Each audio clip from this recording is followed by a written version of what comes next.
আজ আমাদের সঙ্গে আমন্ত্রিত অতিথি হিসেবে আছেন সাংবাদিক মঞ্জুর আলম পান্না। জনাব পান্না, আপনাকে স্বাগত। জি, অনেক ধন্যবাদ। মঞ্জুর আলম পান্না, একটা বিষয় নিয়ে আলোচনা করার জন্য আজকে খুবই আপনার সঙ্গে আগ্রহ অনুভব করছিলাম।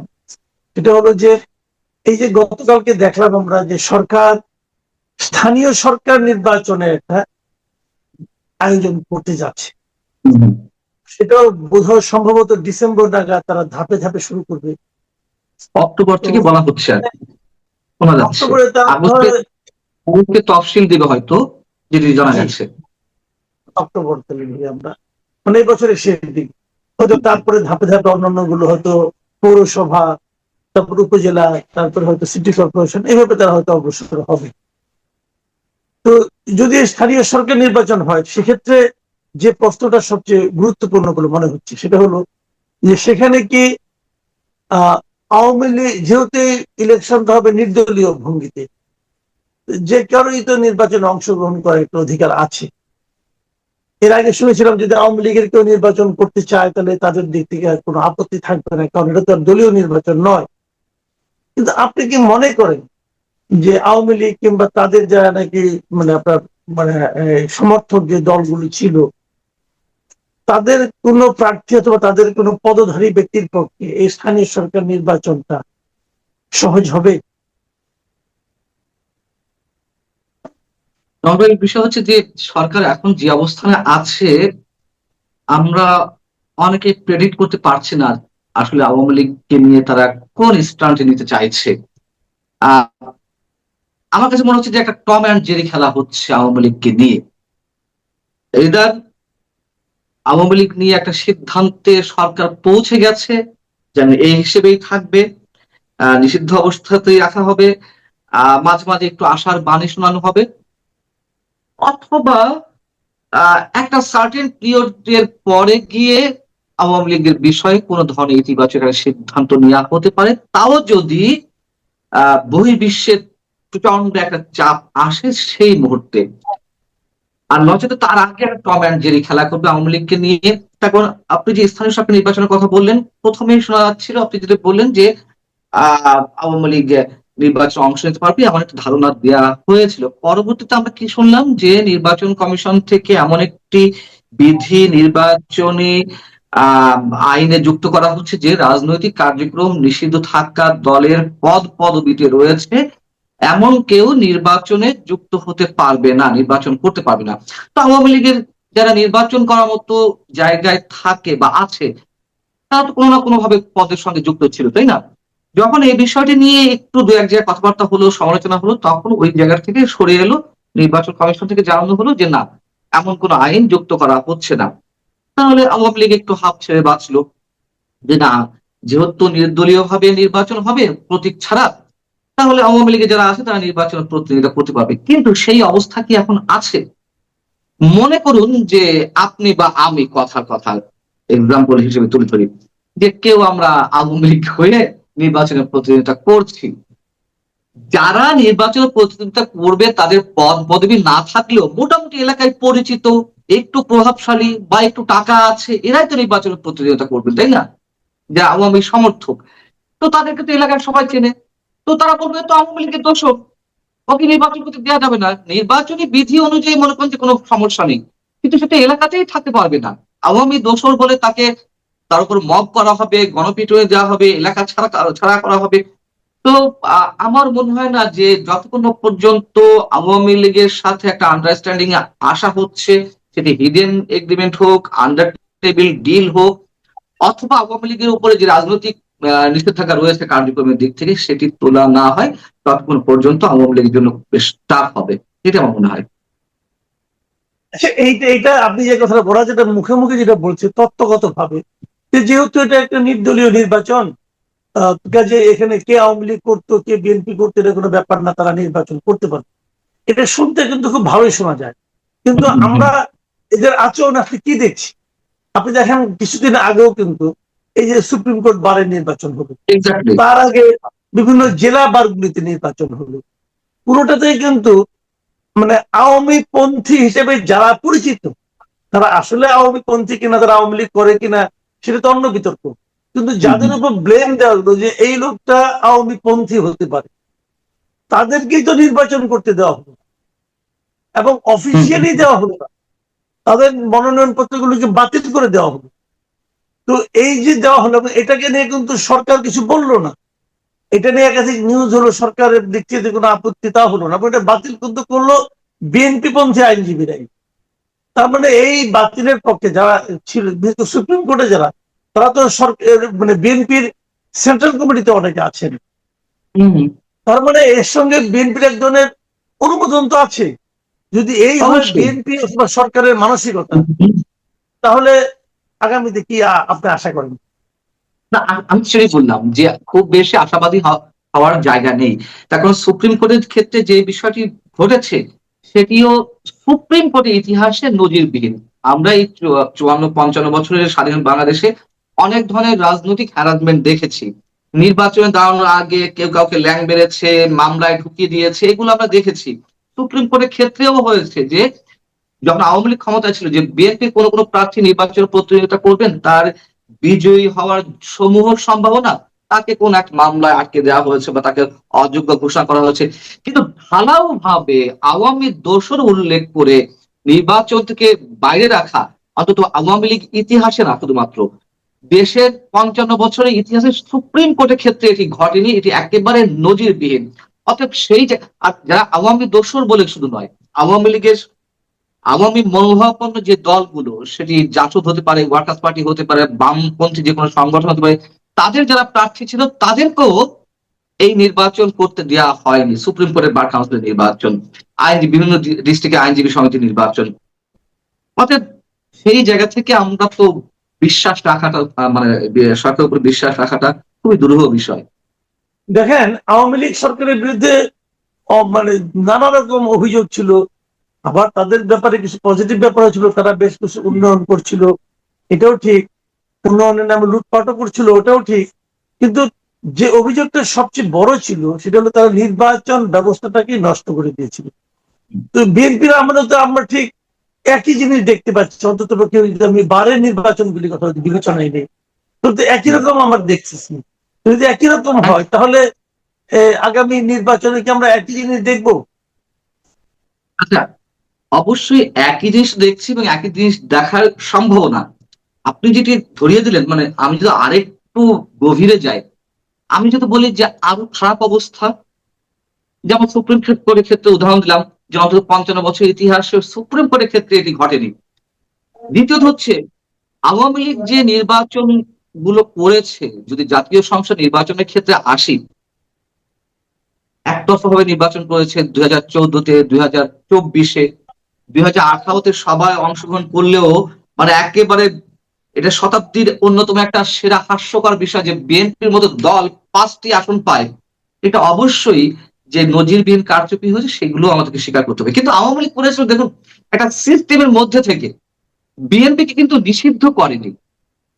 ভোট চুরি হয়েছে, ভোট ডাকাতি হচ্ছে, দিনের ভোট রাতে হয়েছে, সব ঠিক আছে, there is no doubt, undoubtedly আমরা এটি উচ্চারণ করতে চাই।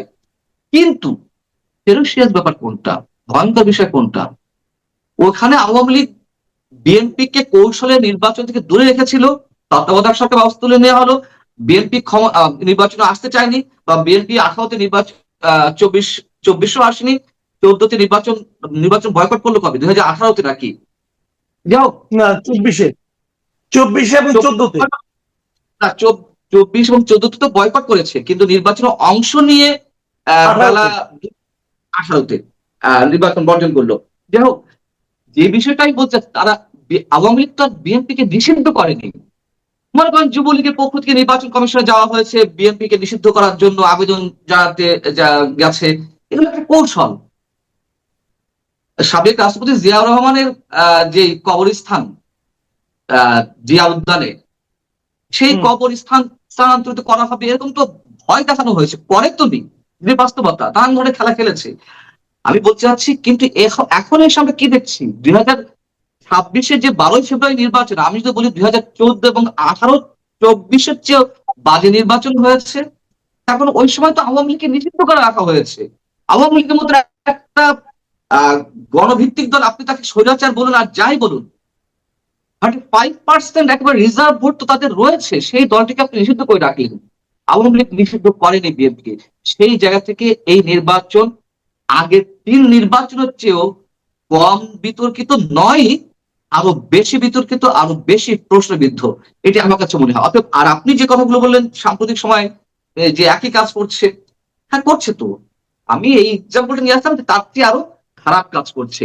এবং যেই নির্বাচনী ব্যবস্থা ভেঙে দেওয়ার মাধ্যমে, নির্বাচনী ব্যবস্থা একেবারে ধ্বংস করার জন্য আওয়ামী লীগের প্রতি মানুষের ব্যাপক ক্ষোভ ছিল, এবং প্রতিটা ইনস্টিটিউশনাল জায়গা থেকে আমরা দেখেছি।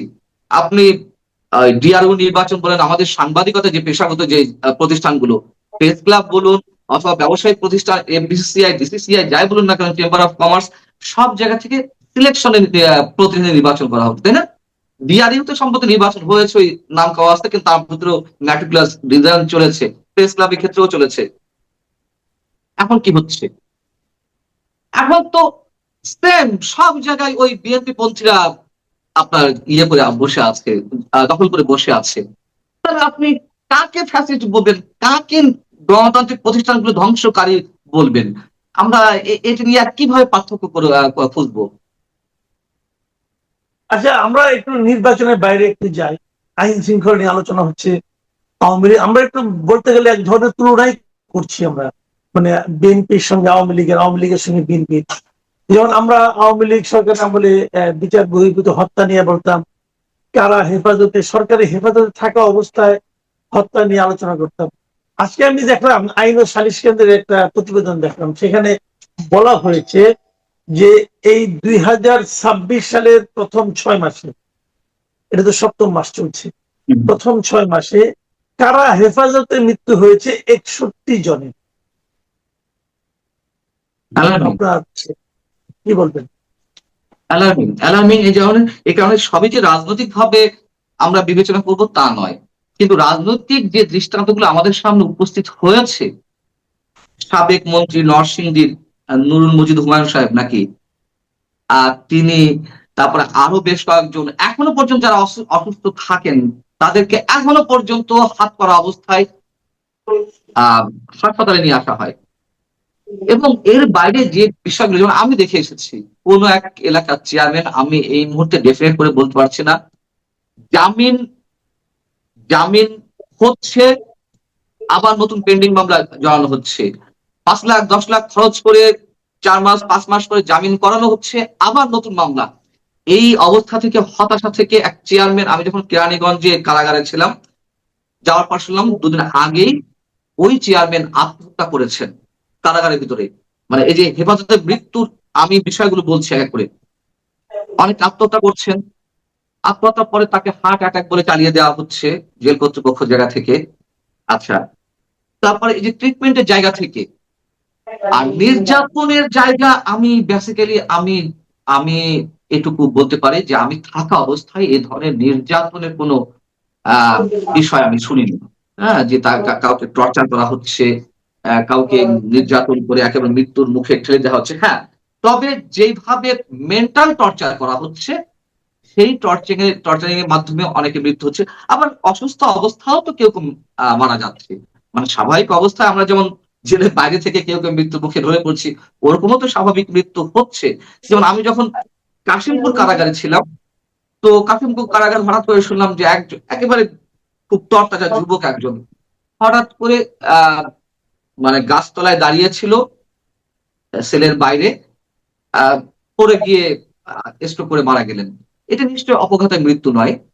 কিন্তু আমি বলছি, এই যে যে 61 জন, সেই 61 জনের মধ্যে আপনি কম্পেয়ার করে দেখুন এর আগে, অর্থাৎ আপনি 7 মাসের হিসাব দিচ্ছেন, অথবা ইউনূস সরকারের যে 2 বছর তার আগে আওয়ামী লীগ সরকারের সময়, বা তারও আগে বিএনপি সরকারের সময়, হিসাব করে দেখুন যে এত মৃত্যুর তথ্য কিন্তু আমরা পাইনি।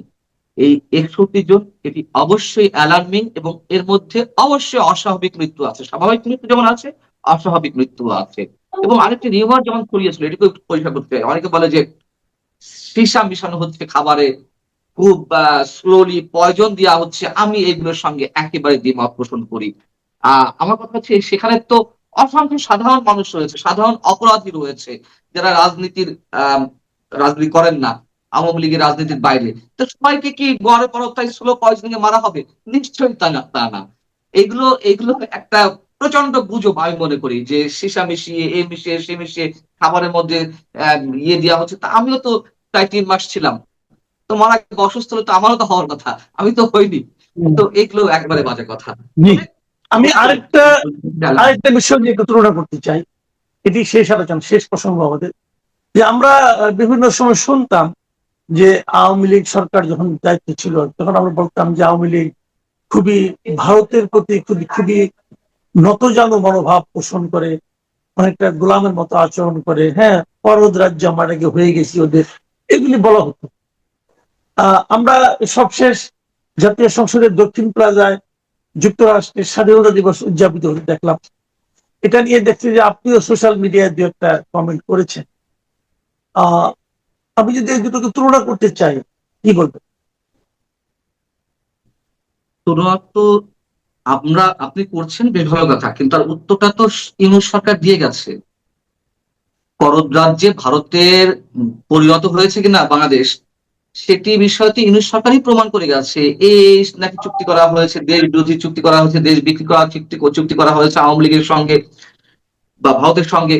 ওই একটা চুক্তিও তো কেউ বাতিল তো দূরের কথা, কেউ তো প্রশ্ন উত্থাপন করতে পারেনি। ইউনূস সরকারের যে এত এত তথাকথিত বিপ্লবী উপদেষ্টা ছিল, তারা তো প্রশ্ন উত্থাপন করতে পারেনি যে এই যে দেশ বিরোধী চুক্তি বাতিল তো করেনি। বাতিল করেছে কোনগুলো? যে মোংলা পোর্ট বাতিল করেছে, বাতিল করে এখন চীনকে দেওয়া হবে, মানে একটা হিংসা প্রতিহিংসা জায়গা থেকে।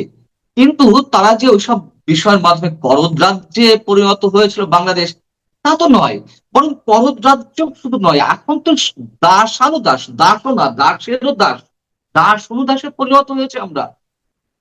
যে বিষয়টি নিয়ে আলোচনা হচ্ছে কমল ভাই, যে জাতীয় সংসদের সামনে যুক্তরাষ্ট্রের পতাকা এবং তার স্বাধীনতা বার্ষিকী উদযাপন, শুধু এই জিনিসটা আমরা মার্ক করছি, নোটিশ করছি। আরো যে ভয়াবহ বিষয় ঘটে গেছে, সেটি হয়তো আমরা অনেকেই খেয়াল করছি না। সেখানে দেশের ইতিহাসে এই প্রথমবারের মতন মার্কিন যুক্তরাষ্ট্রে বাংলাদেশ বিষয়ক ককাস গঠিত হয়েছে। ককাসটা কি আমরা সবাই, যে বিশেষ অধিকার আদায়ের জন্য, বিশেষ উদ্দেশ্য সাধনের জন্য, বিশেষভাবে গুরুত্বের সাথে কাজ করার জন্য আইন প্রণেতাদের মধ্য দিয়ে কাউকে কাউকে দিয়ে বিশেষ কমিটি করা। এই তো যেমন বাংলাদেশের আদিবাসী সংক্রান্ত ককাস কমিটি ছিল, জলবায়ু সংক্রান্ত কিংবা শিশু অধিকার বিষয়ক বা জেন্ডার ইস্যুতে ককাস ছিল। কিন্তু ওই ভারতের সাথে সম্পর্ক উন্নয়নের জন্য কোনো ককাস ছিল না। এবং এই ককাস পৃথিবীর বিভিন্ন রাষ্ট্রে আছে, এটাও সত্য কথা। কিন্তু তাদের কার্যক্রমগুলো কি? দ্বিপাক্ষিক, মানে বহির্বিশ্বের সঙ্গে এই ধরনের সম্পর্ক উন্নয়নের কোনো ককাস হয়েছে? হয়েছে। যুক্তরাষ্ট্র যেসব বিভিন্ন জায়গায়, সে তাইওয়ানের বা আরো কয়েকটা রাষ্ট্রে তাদের ককাস আছে। এই ককাস গুলোর কাজ কি? যুক্তরাষ্ট্রের যে এজেন্ডা, যুক্তরাষ্ট্রের যে টার্গেট, সেইগুলো ওই এমপিদের দিয়ে, সংসদ সদস্য বা আইন প্রণেতাদের দিয়ে লবিস্ট হিসেবে কাজ করানো। এখন আমাদের এই ককাসের মধ্যে কারা আছে? ডক্টর ওসমান ফারুক। ডক্টর ওসমান ফারুককে আমি ব্যক্তিগতভাবে তাকে আর অন্যভাবে ট্রিট করতে চাচ্ছি না, আপনারা সবাই জানেন। ওখানে মীর আরমান আছে, কার ছেলে? মীর কাসেমের ছেলে। ওখানে হুম্মাম কাদের চৌধুরী আছেন, কার ছেলে? সালাউদ্দিন কাদের চৌধুরীর ছেলে। ওখানে মার্দিয়া মমতাজ নাকি জামাতের আরেক এমপি, নারী এমপি, তিনি আছেন। ওখানে আবার নিপুণ রায় চৌধুরীকে রাখা আছে। দেখুন কতটা ম্যাটিকুলাস ডিজাইন রাখা হয়েছে, যে মানুষের চোখে যাতে না বাঁধে, মানুষ প্রশ্ন অ্যারাইজ করতে না পারে, দুই একটু মানে ভারসাম্য রাখা হয়েছে। আন্দোলন রহমান পার্থ আছেন। এই যে চুক্তিটি করা হলো, বাণিজ্য চুক্তি, এই চুক্তির বাইরে আর কি সম্পর্ক উন্নয়ন প্রয়োজন হয়? আর কি জন্য স্পেশাল কমিটি? হ্যাঁ, বাংলাদেশ চীন মৈত্রী সমিতি আছে, বাংলাদেশ ভারত মৈত্রী সমিতি আছে, বাংলাদেশ যুক্তরাষ্ট্র সমিতিও হতে পারে, কিন্তু খোদ সংসদের মাধ্যমে, এবং তাদেরকে দিয়ে লবিস্ট হিসেবে কাজ করানো হবে। এবং আপাত দৃষ্টিতে তাকায় যে ছবিটা নিয়ে সমালোচনা হচ্ছে, আরেকটি বিষয় সেটি হচ্ছে বাহ্যিক ভঙ্গিতেও তো অনেক কিছু প্রকাশ পায়। এই যে আজকে যিনি পররাষ্ট্রমন্ত্রী ডক্টর খলিলুর রহমান, তিনি তো ডক্টর ইউনূসের নিরাপত্তা উপদেষ্টা